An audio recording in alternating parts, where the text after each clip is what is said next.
went to a lot of hypnotists and shamans and breathwork people that were doing different kind of modalities. And the one commonality was people were looking for breakthroughs. People were looking for either that blind spot that's stopping them from hitting a plateau in money, or stopping them from finding love, or in my case, what am I doing with my life, right? Hey guys, before we get started, I have one quick favor to ask of you. Can you please hit the subscribe button so that more people can find the show? Thank you. Is what got you into becoming a breakthrough consultant?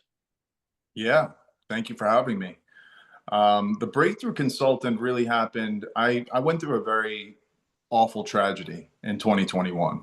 I was married. I have a 5-year-old now, and my wife passed away. And after she passed, I went through the 5 stages of grief. I went through many things. It was a shock. It was a shock to the system.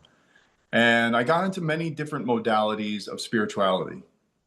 And her name was Devorah. And Devorah and I, we went to Sedona, Arizona. We did a lot of like spiritual things together. And I got much more into that after she passed. I went to a lot of hypnotists and shamans and breathwork people that were doing different kind of modalities. And the one commonality was people were looking for breakthroughs. People were looking for either that blind spot that's stopping them from hitting a plateau in money, or stopping them from finding love, or in my case, what am I doing with my life, right? Like the rebuilding. And I liked that aspect of it. And what I found after doing so many different modalities and meeting so many amazing people is I feel like every modality is amazing. I look at it like a pizza pie. I don't think one modality is the answer. And so just the overall breakthrough is what people want. And depending on you, depending on the person that you are, depending on the problem or challenge that you're having, different modalities will work, and sometimes a combination will work, right? And so what I like to do is practical steps. And so really with that, taking the spirituality, taking my business background, taking the mourning and grieving of my late wife and putting all that together, it's like a fusion of what really works. So the morning of your late wife, was that the major plateau that you felt that you needed to break through? Let's say in order to keep going on. I mean, especially you still have your son to raise, and you can't just say, okay, I'm not going to work anymore. You have someone else you're taking care of. So you Right. have to keep going forward. Is that what got you exploring these modalities, that you knew yet you had to break through this plateau? Yeah. I mean, listen, for me, because of my son, like you just said, I still went to, I'm in Florida. I still went to the beach. I still went to the playground, right? Like he understood something's going on. I don't know exactly how much he understood. We get into it now a lot more that he's 5.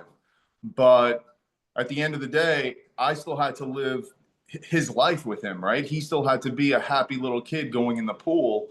So in a way that was like, I love reframing. And in a way, that was a good thing for me. In a way, it was amazing because it forced me not to stay in a dark room all day.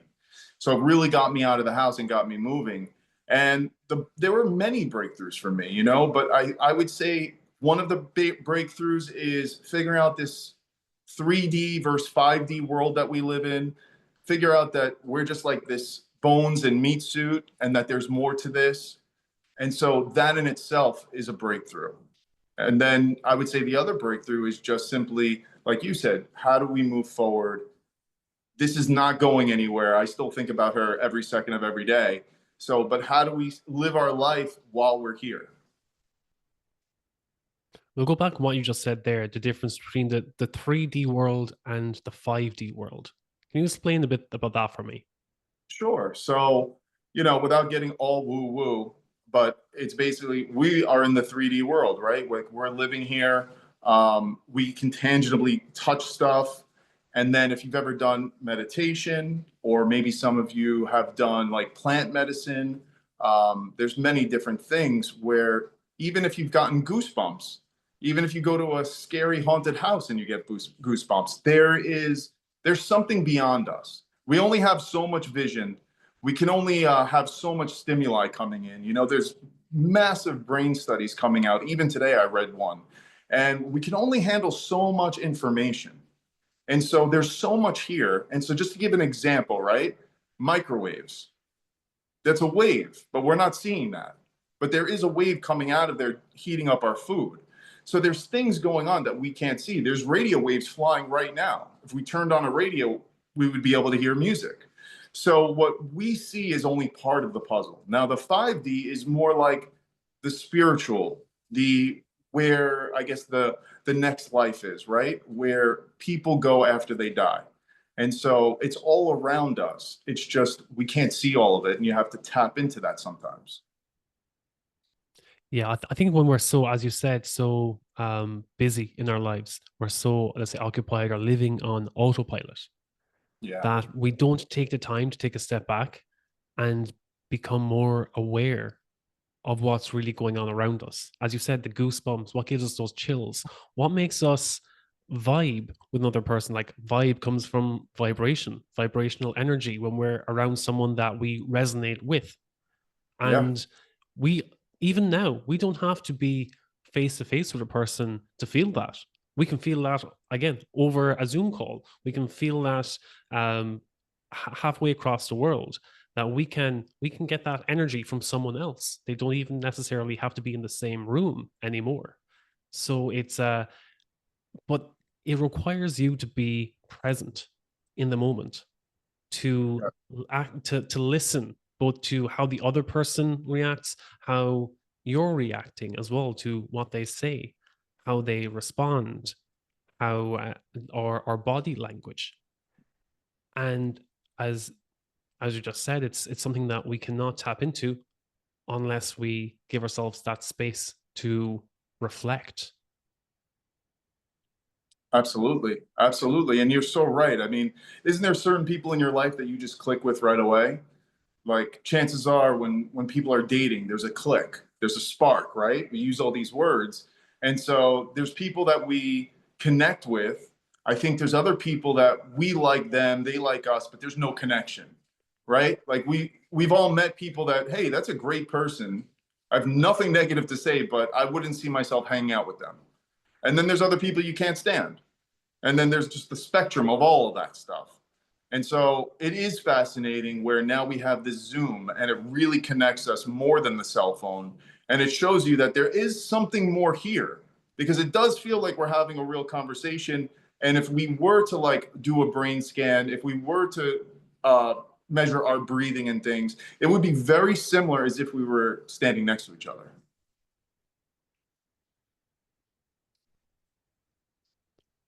As we mentioned before about your let's say because of what happened with your late wife, Yeah. and that you need to, let's say, um be there for your son and all of these things, a lot of these things when someone has a rock bottom moment and you reframe it to say, oh, if that hadn't happened, I wouldn't be where I am now. A lot of people say, well, did you have to wait for a rock bottom moment for that to happen, or is it that it just takes the skill or the innate skill to reframe a bad situation into an opportunity? Is that an innate skill that some people have and others don't, or is it something that we can learn, that we take an adversity and turn it into an opportunity? Yeah, I think it's both. I think like everything in this world, there's some people that are naturally better at things than others. And I think that in every aspect, um, preparation, practice will beat natural talent every day. So all the best basketball players, football players, they practice very hard, right? So just because someone might come out of the gate and be a great ball player, if they don't actually put it to use, it's not going to get them to the NFL. I think that with reframing, it's super powerful. So with the rock bottom, it depends why you're getting there. If it's something that you're doing, like let's say an alcohol challenge, or it could be a death that's more like not up to you. It could be a sickness, could be financial. So it depends what kind of rock bottom, but I definitely don't think that people need to wait to get to hit rock bottom to make a change. I think, listen, it's all about choices. We have the choice every day, every minute to do something or not do something. And so when you start viewing it as choices, it's a big game changer. How would you help someone to reframe in that situation if if someone keeps on saying, "Oh, I really want to change. Oh, nothing ever seems to be going my way. I wish I could change this," but they never do. How do you Mm, help them to reframe that? totally.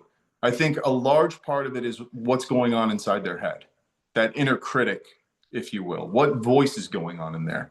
And we all have these different voices. And so, which one are you holding on to? Right? Because whether you are saying, I'm going to have the best day or I'm going to have the worst day, neither of those events have happened yet. So you could either do faith or you could do doubt. It's the same coin. It's just one is the other side of it. So if someone is talking very negative, like nothing is going right, this is what, and that's going to actually build the momentum of nothing going right. So let's say we can't change our inner critic. The first thing is to at least change what's coming out of our mouth. We have to at least not say, and I know people are like, well, don't suppress it. There's certain things to suppress and there's certain things not to. So if everything is falling apart, stop telling everyone that everything's falling apart. That's not suppression. That's you're gossiping about yourself. Stop being TMZ about yourself. If everyone you speak to, you started off with things are really terrible, what do you think? Now everyone's going to treat you differently. Everyone's going to see you as someone who things are going terrible. One of the things that everyone has to realize is everyone only knows what you tell them about yourself, right? Obviously, if something happens on a camera, maybe more people will know. But for the most part, most things are what you tell them. And so, really starting with what is coming out of your mouth, which is very tricky, by the way. It's hard to change a bad habit like that. But that's a very good way because you could hear it and you could change it right away. Yes, what you've touched on is the what I call is the niggling negative self narrative. I love that, just the alliteration, because it's again, as you said, it's the niggling voice that, as you said, the inner critic in your head that's always kind of putting you down, or it's always saying, "Oh, you're never good enough. You always mess this up. Why do you?" Nothing ever goes your way. And if you're carrying that narrative around with you all day, every day, and in everything you do and everything you say, then of course negative things are going to pop up. It's going to be in your particular activation Yes, system. It's going to be in your focus, because if you're dialing in on things being negative, all you're going to see are things negative. right, But if you just reframe it one small thing and you say, "Oh, today's going to be a great day," it's, you know what, it's a sunny day outside. There's so many things that could happen. There's so much opportunity. I'm not going to say it's going to that everything is going to come my way, or I'm going to win the lottery today, or something that is completely like you won't be able to believe it yourself. But if you start off with small beliefs and say, "Oh, today's a great opportunity for something new to begin, for me to start something new," you're giving yourself an opportunity. You're not telling yourself exactly what it is, but it's an opportunity to invite something else into your life. Oh, it might be the first day that I change radio stations or listen to a new kind of music, or uh, anything, or I'll start a new class. I'll go to singing lessons after work. I'll start dancing. I might change the coffee that I use. I might get a more expensive coffee and see if I like it. And even those small little changes in your day can cause a drastic change over time, because it's like, oh, uh, by changing my coffee, I had to go into a coffee shop. I had to start a conversation with a new person, ask them about what coffee they would recommend. I've now started a new connection with my local barista. And just from there, those small little changes that you make, you start to, let's say, stack up little wins in your days. yeah, yeah. I mean, just to unpack, as you said, a lot of good things. One of the things is breaking down your parts, breaking down the voices. So just for example, we were talking about like the critic, right? The negative person in that lives in our head. So having a meaningful conversation with them, treating them like an actual person. And instead of being like against them, like, I can't stand this person who's talking badly to me, and then now you're having a disagreement, start thinking like, speak to yourself and speak to that other person like it's another person and say, what can I do to help? What are you trying to do with this? What are you trying to get out of this? And so a lot of times what we find is that it's for protection. Maybe something happened when you were a child. Doesn't have to be something crazy. Maybe you raised your hand in class and a teacher called on you and you didn't know the answer and everyone laughed at you. And this voice started to become in creation. It was like the baby version of that voice. And it's sitting there to protect you. And now it's still with us and we're adults and it still thinks it's protecting us, but now it's limiting what we can do. And so really inviting that in and really giving it a name and really talking to it like it's a friend. And you know, if you can't do it with yourself, it's very nice to just even do it with someone else. You could probably even do it with ChatGPT these days. And you will get so much out of that. It's crazy. And you don't really need to know the actual event. I love that because this was something that I had practiced for years. And I only found out, I think it was about 6 months ago, about the IFS, the Yes. internal family system. And I was like, oh, someone else has a name for it. And it was, I think it was a book called No Bad Parts. And I was like, these are parts of me that I had been saying, oh, I know where this part came from. It was from this incident when I was a kid. And I was told, you need to work really hard at this or else you'll go nowhere in life.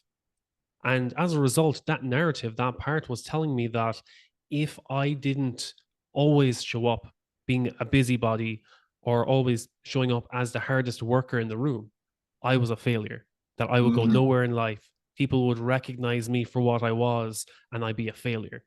And it wasn't that when I was a kid, that was everything that was told to me. But I picked up a part of that in that experience, and it over time grew into this bigger part. Going into adulthood, it was given a newer narrative as Yes. I grew, and my behavior just was developed because of this narrative.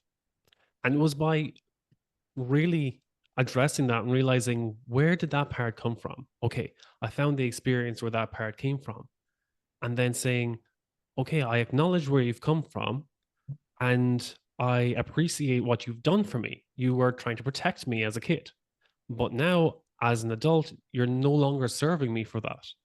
So I can acknowledge you, appreciate you for what you've done, but it's time for you to take a break, take a breather. I don't need you in my life right now, but I know that you are still a part of me, and I can call on you when I need you. So it's not Yeah. like shunning and suppressing anymore. It's becoming aware, acknowledging it, showing a compassion and appreciation, and then deciding to place it aside for now.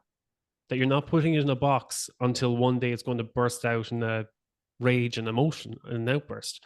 It's Yeah. acknowledging it and kind of putting it aside and being like, that'll do for now. Thank you for your service. I know where you are when I need you. Right. And I feel that, so first of all, we always have to remember and we always have to tell these parts of us that we, I am in charge. So what happens is a lot of people think that that part is in charge.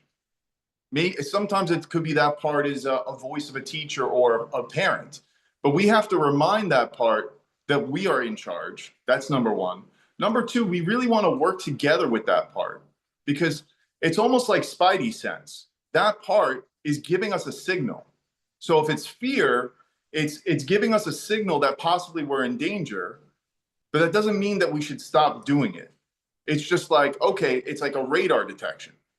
So it's using it for good and reframing that because we don't want to, just like you said, we don't want to put it in the closet because then it becomes any hashtag whatever issues, right?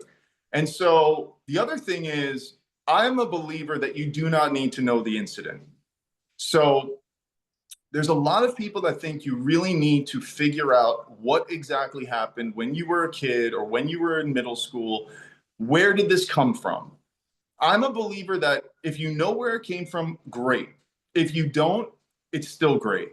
It doesn't matter, because I think that it gives people a negative vibe, because then they get frustrated because they can't figure out what the incident was. There's many incidents. If we had when we were kids, if we had video and all this stuff, if I showed you a picture of the time when you were 6 years old, you would remember only when I showed you that picture. But if I asked you, before you seen that picture, what happened when you were 6, you would just do high level stuff. You wouldn't remember the day you and Timmy went into the woods and climbed the tree for the first time. So it's like, I don't believe that you need to know the incident. When it's something like that, somatic work also really helps. Moving your body, and it doesn't have to be something crazy. I love breath work and I love somatic work, but it could be jumping jacks. It could be just moving and getting that energy, but having an intention while you do it. But I feel that a lot of times, if the incident is bad, and like, there's two things. One of them is the incident is very mundane. It's not that bad. And so we don't remember it because it's not meaningful, but the feeling was meaningful. And number two is it was so bad that we blocked it out. But we can still work on that without knowing the incident, because it's coming up in our lives today. You know what I'm saying? Yeah, I know exactly what you're saying. And so that's why, if you do shamanic work, if you work with a shaman, and let's say you're doing something like past lives, or see yourself in the future, or synchronicities, you hear a song and it means something. All these things, if it's touching your subconscious, if you're getting an emotional trigger, an emotional feeling from it, that's what we have to look at. It doesn't really matter if the song is saying something. Where it gets choppy is when people are like, oh, well, when I play the Beatles album backwards, it's telling me to kill people. That's when it's bad, right? But if you hear a song and it's saying, oh, fall in love again, well, if that touched you, if that's meaningful for you right now, it's probably because you do want to fall in love again, right? So I think that all these synchronicities are good. It's exactly what you said, the reticulator activating system. But I just want to make that clear. And what you hear, as long as it resonates, you should investigate it.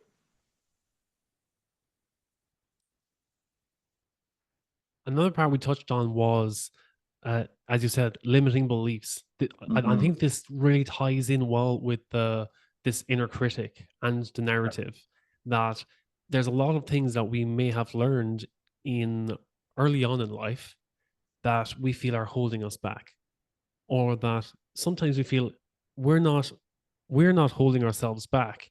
It's just how we were raised. This is the way things always have been, and uh, who am I to change that? This is a narrative I see in a lot of high achievers who feel that they've hit their ceiling, and it's like, well, there's so much more opportunity and so much more room to grow, and they say, well, this is the way things have always been. So who am I to change that? How can I change the world around me? Yeah, I mean, it depends on the situation, of course, but on a general level, it's really asking questions and investigating. So, like, give me an example of like a limiting belief that one of these people would have. So one of the most common ones um was, let's say, a pay grade, and it's like, oh, you get paid by the hour. And Mm-hmm. it was like you get paid by the hour, you hit a cap. It's like you go from, let's say, you go from technician to supervisor to manager, and once you become a manager, this is your pay grade. Mm-hmm. And they're like, where do you go from there? Is they're like, and then they're like, oh no, it's like you can try to become a director someday, but for now, for the next 10 years, with your experience, this is as far as you go. And they were told to take comfort in that. I was like, well, you don't have to stay there. I was like, no, that will completely put me off track. That this is where I'm going to be secure in my job if I stay here for 40 years. And coming out of that belief, because that was what was passed down from previous generations, that you go to school, university, get a job, stay there for 40 years, and retire. Yeah. Well, that time has changed. So anyone who has it's it's got to be a little bit of an older person. I'm going to be 45 this Yes, year. it is. It is an older person, and it's trying to help them to break that. And coming from, and then coming from me, they were like, "Well, you wouldn't understand. This is the way things have always been." Hmm. But I can see where they would have that response, because if they challenged their parents with that, they would have gotten the exact same response. Yes. Who are you to think that you can change the system? Yeah. I mean, so there's a couple of things to say about this. First of all, you're talking about a lens, a perception, and it's very hard to change that if you don't want to change. So the fact that you're talking to this person, I'm assuming they want to change something about themselves. The question is, are they really wanting to change? Because if their answer is going to be, well, that's how it was, it doesn't seem like they really want to make a breakthrough. It doesn't seem like they really want to change. So then the question is, well, what part of their life do they want to change, and how can we work it back to that? And then the next thing is, at the end of the day, people are looking for approval, for value, for self-worth in other people, in their jobs. Whether I'm a doctor, so I have higher status. I'm a politician, so I have higher status. I'm worth $10 million, so I have higher status. The same thing could be true. A boy goes up and asks the girl to the dance. She says no. Now his value is defeated. Where in fact, that has nothing to do with your value.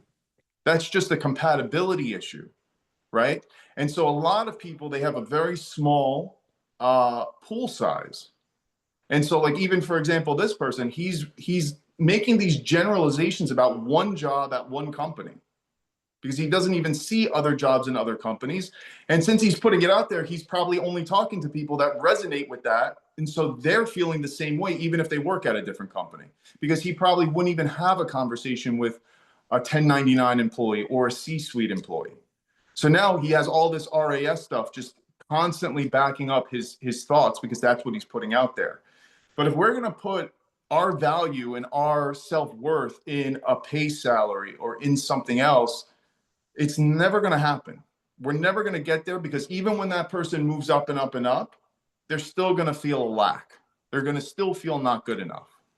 And so, like I have a lot of clients that are younger guys that are like in their mid to late 20s, and they're looking for something serious, even 30s, and they're looking for a serious relationship. And I just spoke with someone the other day, and I'm like, well, how many dates have you been on in the last 2 months? And they're like, well, one.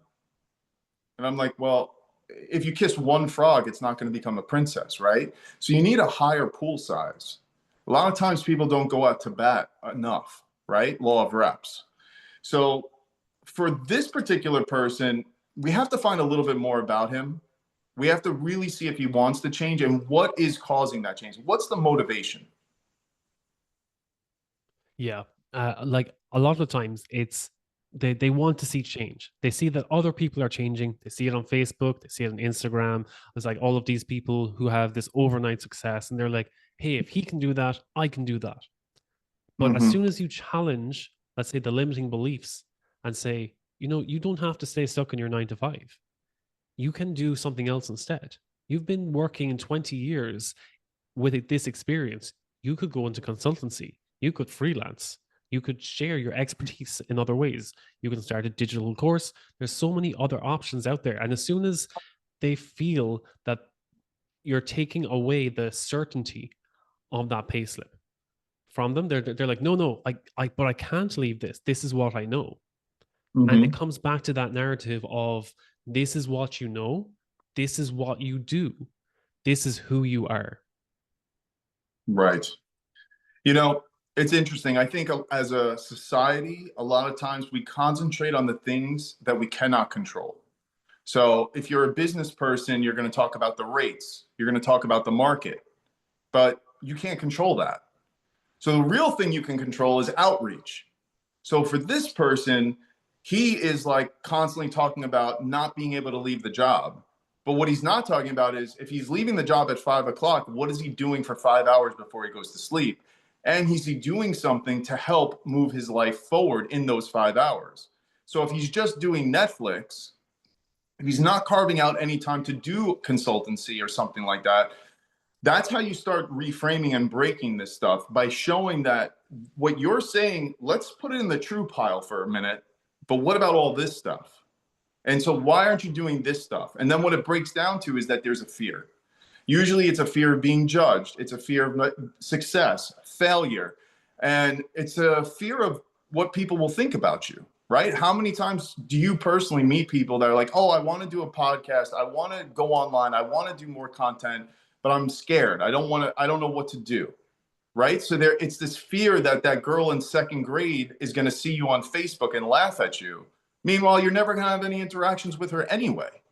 And so what I always tell people is that until you get to a very high level of fame, if someone doesn't like you, they are going to tune to something else. You have to be Howard Stern. You have to be Donald Trump, Elon Musk. You have to be The View. You have to be so famous that your haters will listen to you more than your lovers. But for the average person, if they tune in and they don't like you, they're just going to switch. And so there's a freedom there. There's a major freedom there. But it's finding out what fear that is and breaking that bad logic.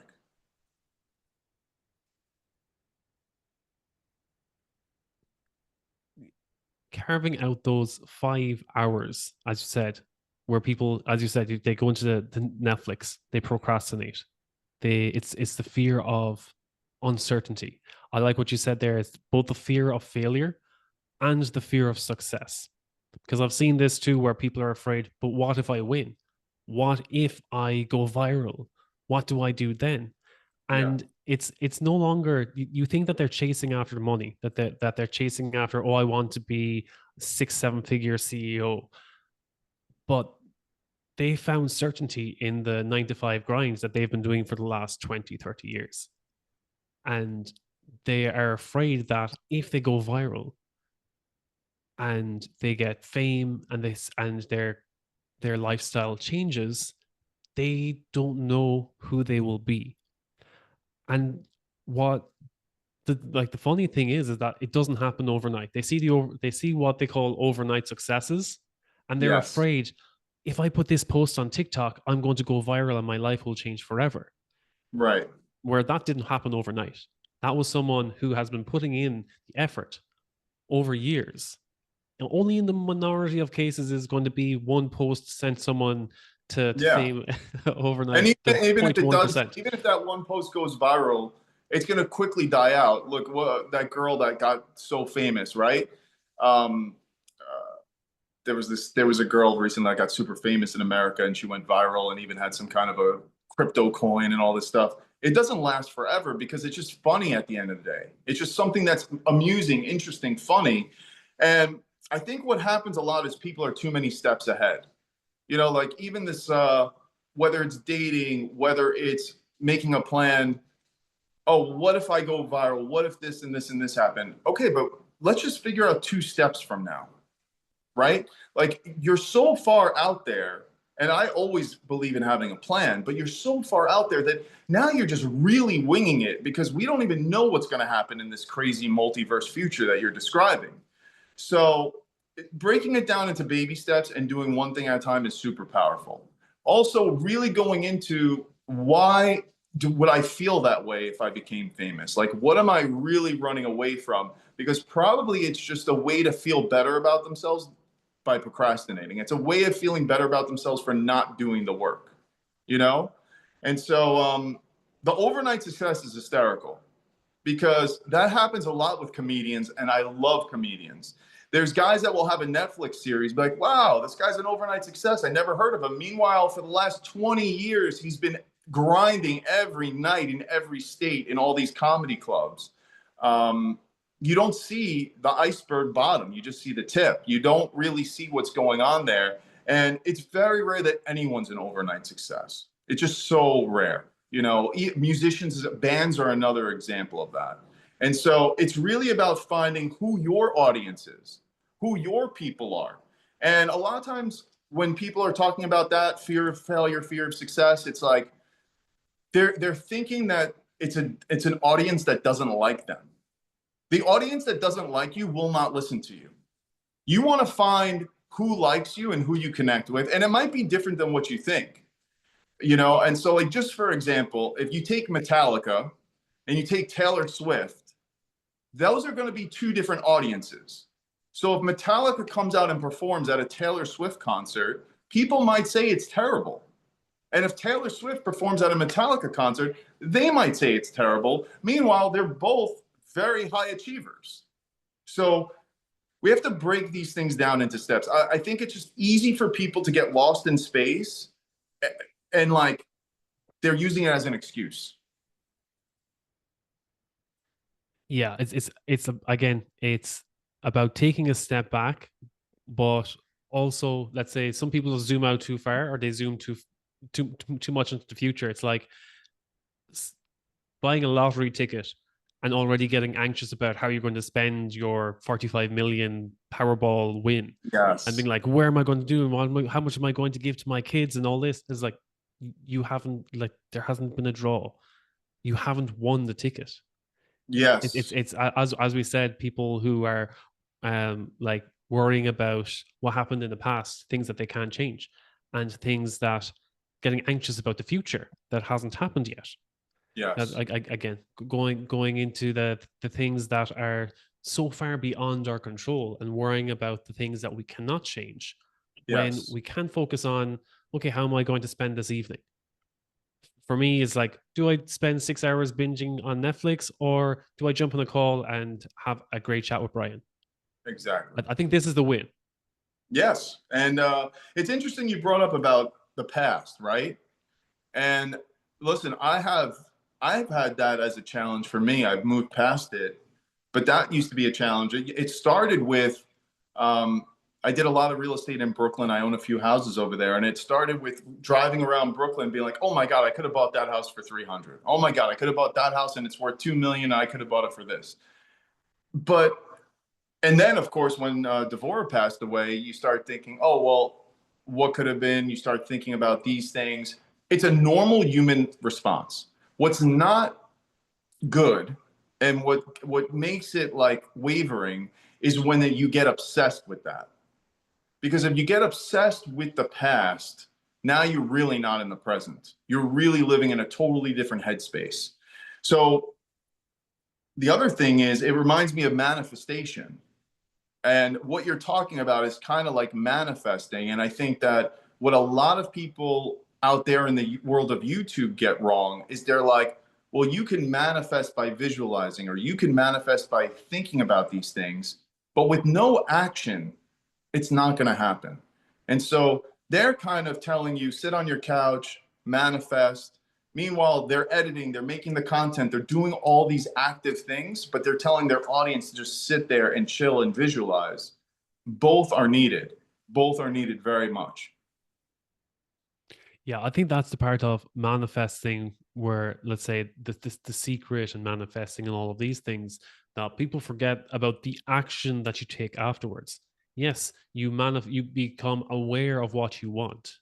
You can visualize what you want, so that you can deepen your belief in what you want to achieve. Yes. But then comes the action step. Then comes putting in the reps.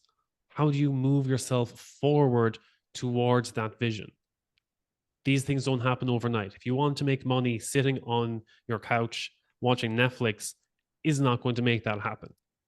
If you're going to do it while, okay, you're creating content, you're building building a business, you're making a done for you service or something, you can do Yes. that. You can have Netflix on in the background as background noise, sure, but it's no longer your main focus.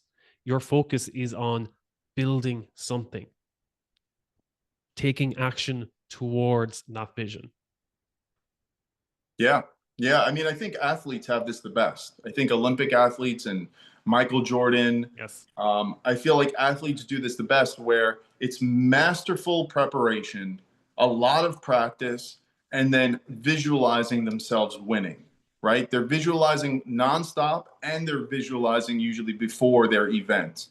And it's kind of like a guided meditation or a hypnosis. They're all good, but if you watch 1,000 hours of a UFC fight, you will still not be able to beat a UFC fighter. So we have to put things into action. And the plan, getting a correct plan and preparing is key. I love what you said there about the UFC fighters, because you see a lot of people who comment from the sidelines. They're always commentating and they're like, oh, it's like, or especially at sports games, and they're like, oh, he should have thrown that ball backwards. Oh, he should have done a backflip. Oh, he should have taken a left turn Course. instead of a right turn. And they're all kind of nitpicking at what someone should have done. Yet Hmm. they're not the performers, they're not the players, they're not the ones out on the field. They spent their whole time watching from the sidelines. It's all about point of view, and I think that once again, it makes people feel good to yell at the TV and say what they did wrong. Meanwhile, you have 17, maybe even 50 camera angles going on in high def. And that guy is literally has one perception and he has the ball and he's trying to make this happen. So you saw that guy over there because you're watching on high def on an 80-inch flat screen. He doesn't have that luxury. And so it's almost like a scary movie when you want to scream, don't open that door. But in that scary movie, that person doesn't have that logic that you have because you're looking at it from a different point of view. And you also know that you're watching a horror movie. So we have to be careful with that because when you're on the field, it's always going to be different. When you're under the lights, you can prepare as much as you want, but things are going to be different. And so you need to practice, but you also, it becomes like a little passive aggressive when people are like doing that kind of stuff because you have a guy that might have played some ball like 20 years ago in high school and he thinks that he's good at it. Meanwhile, he hasn't gone off the couch in probably 20 years. For me, when it was starting the podcast, it was people would speak up and they would come from a place where they say they're doing it out of concern for you. So when I started a podcast and started sharing my story and how overcame burnout and my recovery journey and everything, and they said, "Oh, if you know what's good for you, you'll take that off Facebook, you'll take that off social media, Mm, you'll lay low for a few weeks, and this will all just blow over. Everyone will forget. If you know what's good for you, you'll do it. It's career suicide if you pursue this. If you start talking about your mental health in the workplace, no one's going to want to employ you." And these were the things that. So this was after I published my first 4 episodes, and they were saying, "Oh, you need to take all of this down." right. And they were saying, "Oh, from my experience, this is not a good look for you. I'm telling you what's in your best interest." So Mm-hmm. they're coming from a place where they're saying, I'm standing up for this person who doesn't know what to do with their life.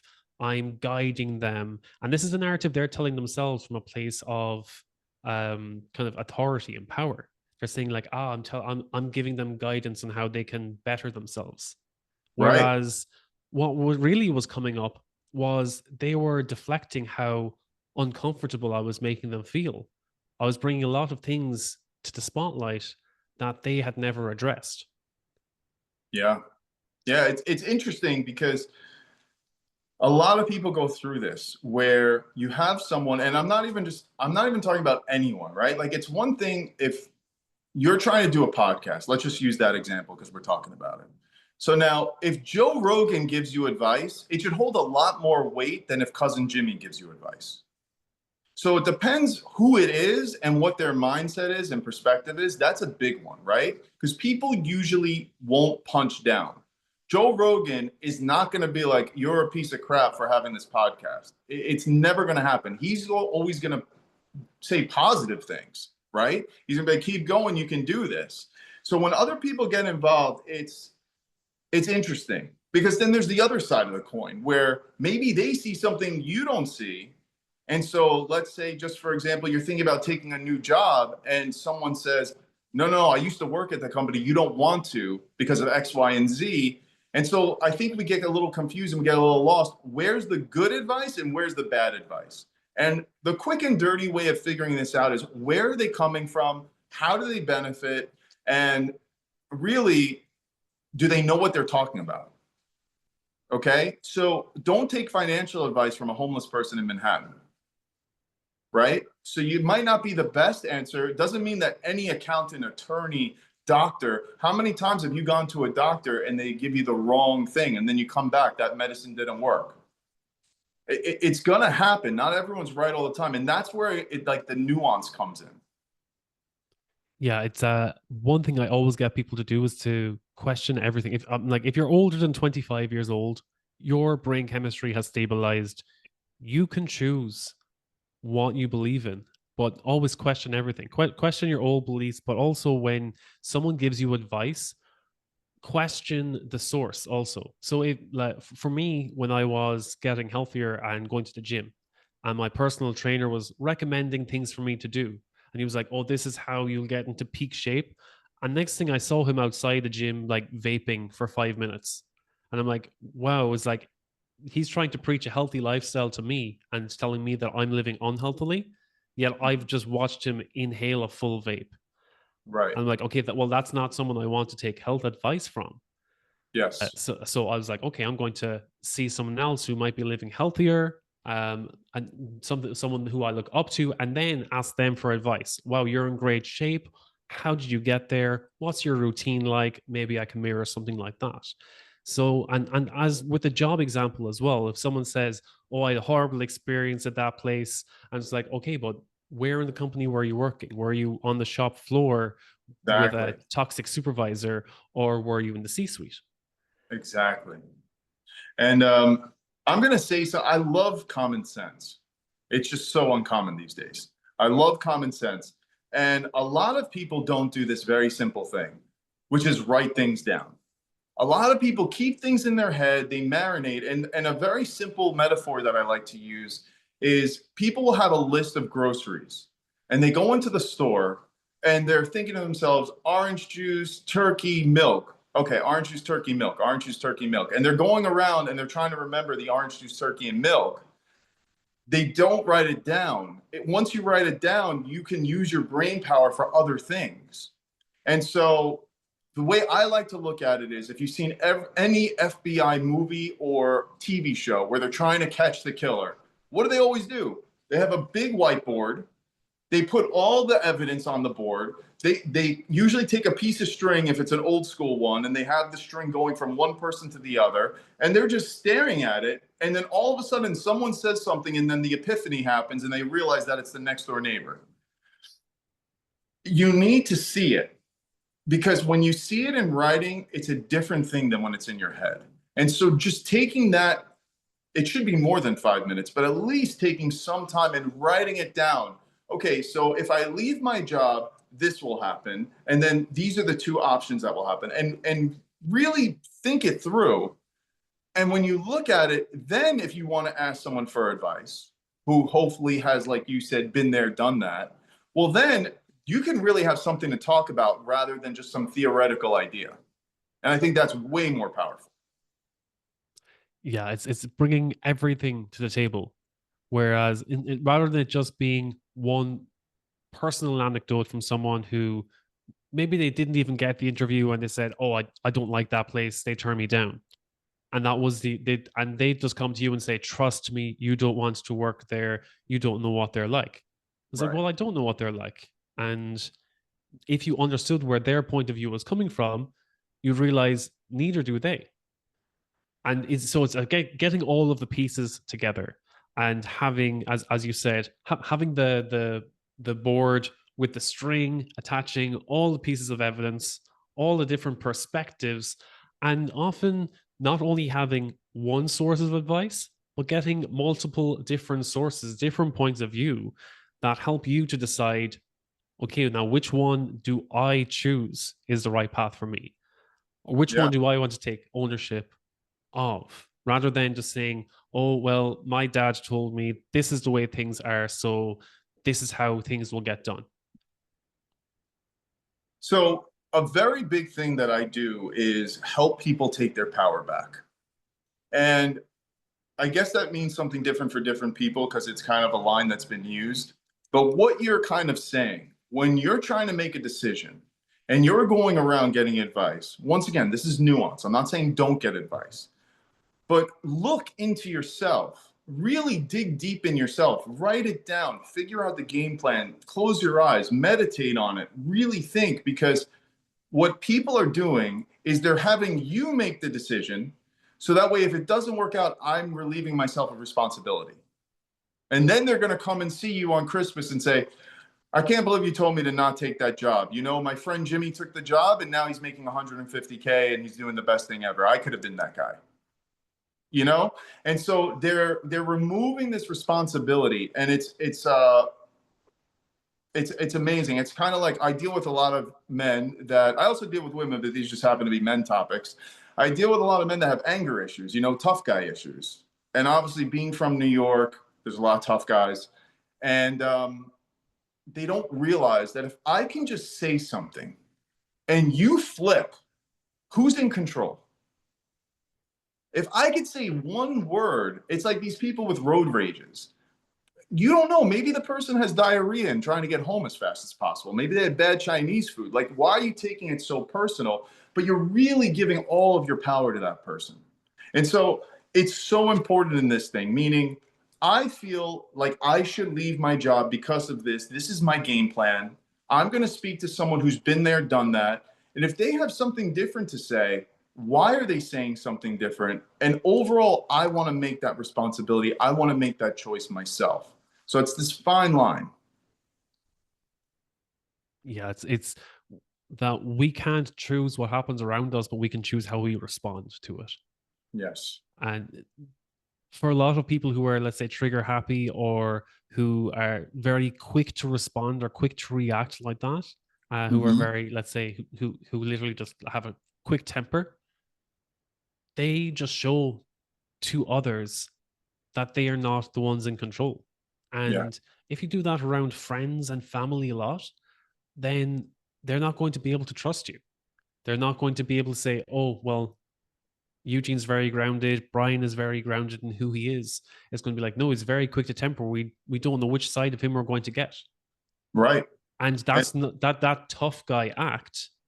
If you're quick tempered, it the facade breaks instantly. It's like, oh, he's not a tough guy if he loses his temper and just has pitbull energy or chihuahua energy yeah. 50% of the day.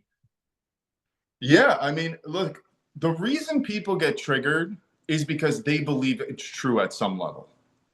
So sorry. So bottom line is, let's say you're at a bar and someone says you're weak, because I don't want to curse. Someone says you're a weakling. Okay. If that person reacts, if that person jumps down my throat, there's a part of him that thinks he's weak. Because if I said nice blue hair, he wouldn't get mad because he knows that he doesn't have blue hair.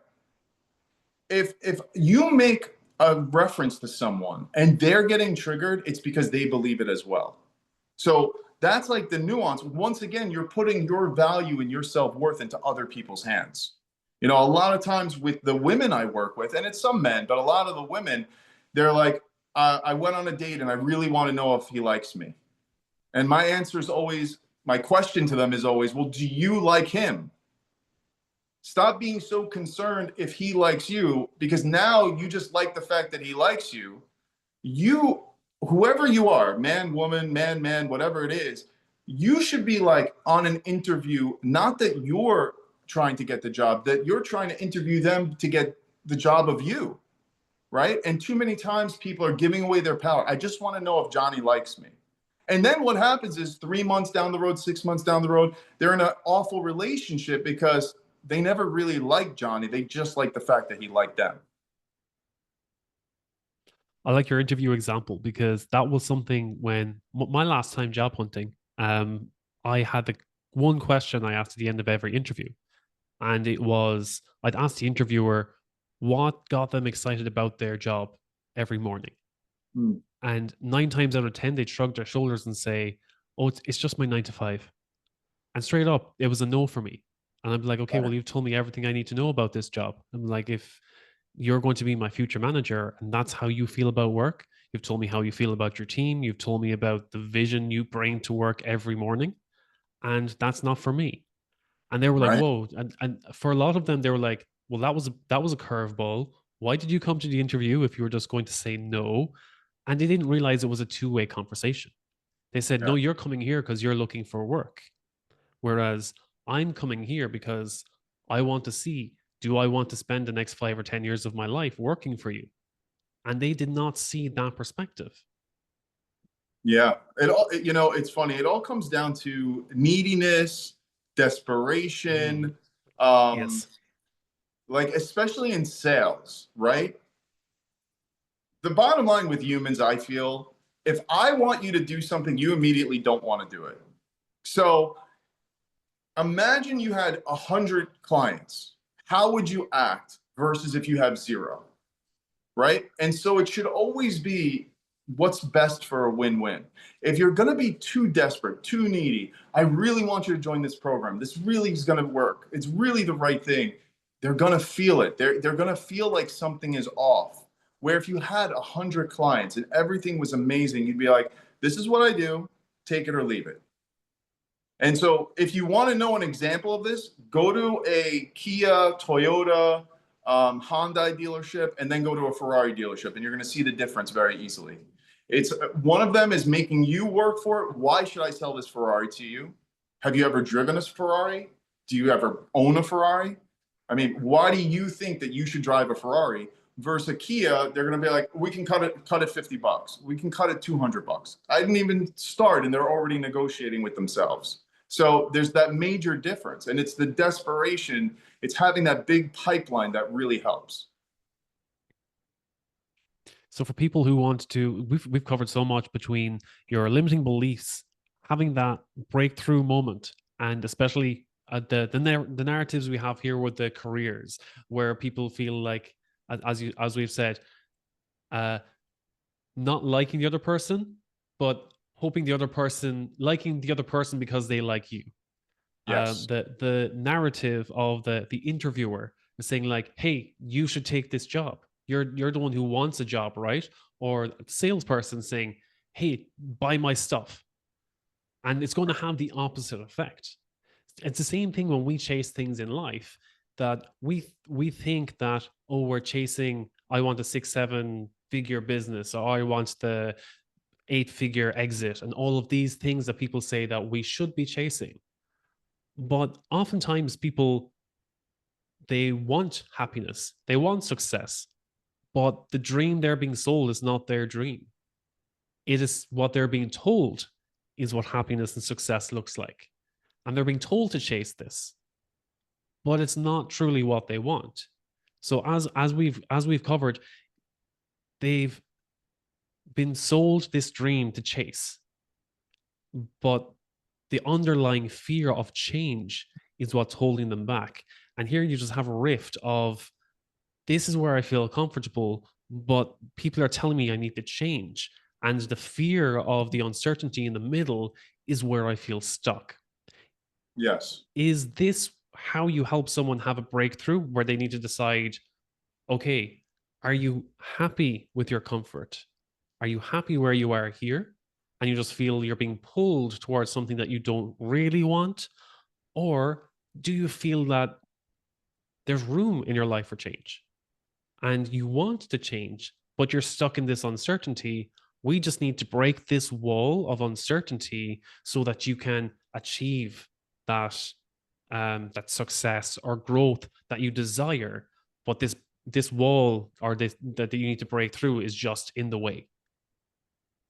I think there's many ways to do breakthroughs, but one of the things going on your example would be look at patterns. Patterns are so important. So look at patterns when you were a kid, in high school, in your 20s. What's repeating? That could be an aha moment. That could be a breakthrough moment. Figuring out that because one of your parents used to do something, that's why I'm really doing it, right? That could be an aha moment. And then as far as the certainty and uncertainty, the biggest breakthrough is when you realize it's all uncertain because you have no idea what's going to happen in 1 minute from now. The internet could stop working. The air conditioners could stop working. You can go out, something negative can happen. You can go out, you could find the love of your life. You don't know. And so, this idea of certainty is the breakthrough because there's nothing certain. That's the fact. So once you get people looking at it like that, they realize that it's just a level of uncertainty that they're comfortable with dealing with. what's one step that you'd help people to understand that uncertainty or their relationship with that uncertainty? What's one thing that we could do today Yeah. to help us maybe self-reflect or increase our awareness of where we stand when it comes to that uncertainty or that limiting belief that we might have? Yeah. So a lot of it is going to be asking questions. So a question could be, what's one thing that I can do this week that would move my life or business forward? One question can be, why am I so certain that this is going to happen? And now list all the reasons why it wouldn't happen.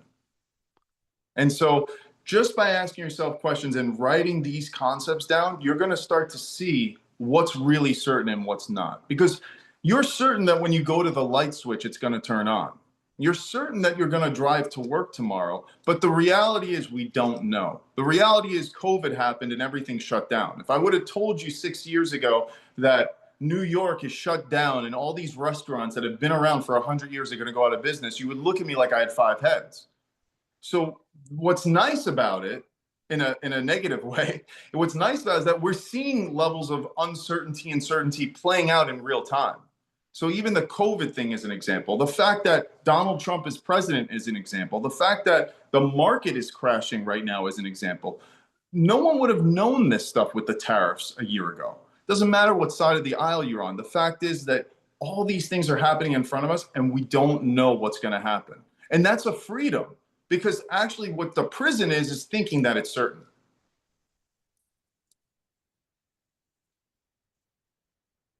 So as you said, it's the power is in how you respond to these uncertainties.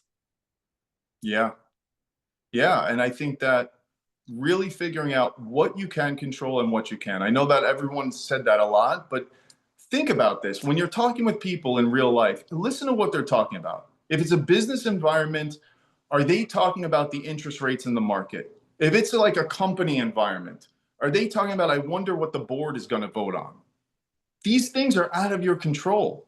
What you can control is how hard you're going to work, how you're going to show up, your intention, what you want to do for the day. All these things you can control. So listen to other people. Try to think to yourself, are they talking about things that they can control, or are they purposely talking about things that they can't control to just feel better about themselves?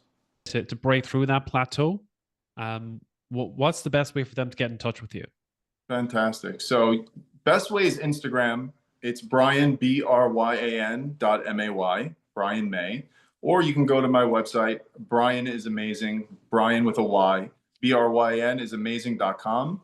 And definitely follow me, hit me up, and I'd love to talk with you. Listen, we all want to get somewhere. We all want that breakthrough. We all want to crack that ceiling. And the question is, how can we do it faster and more effective?